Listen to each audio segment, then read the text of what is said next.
And I've experienced this even recently, the peace that only God can bring in the midst of loss, as losing my father in the fall, and an uncle the year before that, and an aunt the year before that. But it was first real to me that God can be with us in the midst of loss whenever my great uncle Henry got sick. I was 19 years old at the time. And my Uncle Henry was a gregarious and fun kind of uncle. I have a picture of him. There he is on the far right. He had tattoos before tattoos were cool. This arm sleeve, I think, is circa World War I think.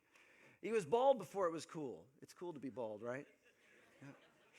He's there with my Aunt Lillie and Doyle and Doyle's son, Bubba, and then my grandparents, who I call Dima and Pawpaw. And there's another picture of him here. And there's Nora, Uncle Dole's wife, and Pawpaw, and Lillie, and Henry. And even though he had this big smile, he was intimidating because he also was raising pigeons.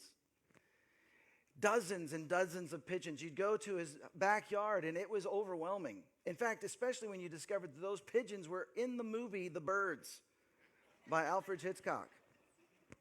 But what was even maybe more intimidating about this generation was they were passionate about their card games. And as a little kid, I could hear them in the other room, arguing, yelling, swearing, throwing cards. And that was just my grandmother and her sisters. But when he got sick, I just found myself praying for him every day, and I had this just sense, I need to write him. And I wanted to write him, just tell him how much I cared for him, just write him, telling him he doesn't have to be afraid, that he can trust God with the future. But I was only 19. How can I encourage him that he doesn't have to have fear, that he can have faith? I mean, I'd only been to one funeral at this point in my life, but I wrote him. I eventually wrote him, and I just told him about some of my favorite experiences with him. And I encouraged him that he could experience forgiveness from God, that what Jesus did on the cross could give him the assurance to know that he is forgiven if he just were to ask God to forgive him and to allow him to have that sort of peace, that he doesn't have to fear death.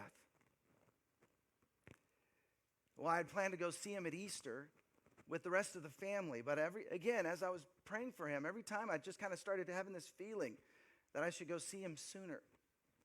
And so I did. I got in my car and I drove down to see him. I was in Waco. He was in San Antonio, and I was there with Pawpaw and Dima and Aunt Lillie, and as I walked into his house, he had a recliner. In those days, all the men had a recliner, and no one else was allowed to sit in those recliners.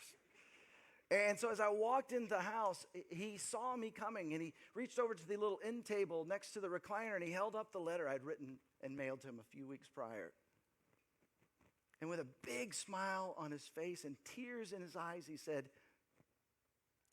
"I did what you encouraged me to do in this letter." Well, I start to cry, Aunt Lillie starts to cry, Dima starts to cry, and Pawpaw disappears. I don't know where he went. But he said, "I asked God to forgive me, and I do feel peace." It was such a beautiful moment. And a few weeks later, we all came back for Easter, but sadly, his condition had worsened, and he was now in the hospital and unresponsive. Had I not gone when I went, I would have missed that moment with him. And then when he passed away, my Aunt Lillie asked me to speak at his memorial service. And I was a bit overwhelmed. I mean, I'm now asking God for peace, to be able to share and serve in this way. And I was able to get through, and I hope bring some hope bring some comfort. But in the middle of that, over the next several years, I had a chance to help at Aunt Nora's funeral, Uncle Dole's funeral, my grandmother's funeral. It's not necessarily one of those things that we want to acknowledge. But a part of living is dying. And I am so grateful that I had those moments with those that I love, knowing that things were getting worse, that I could say thank you. See, too often we're so afraid.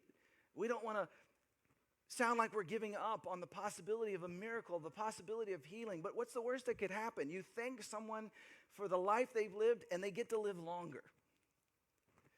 What if we took advantage of those awful moments as a chance to say thank you?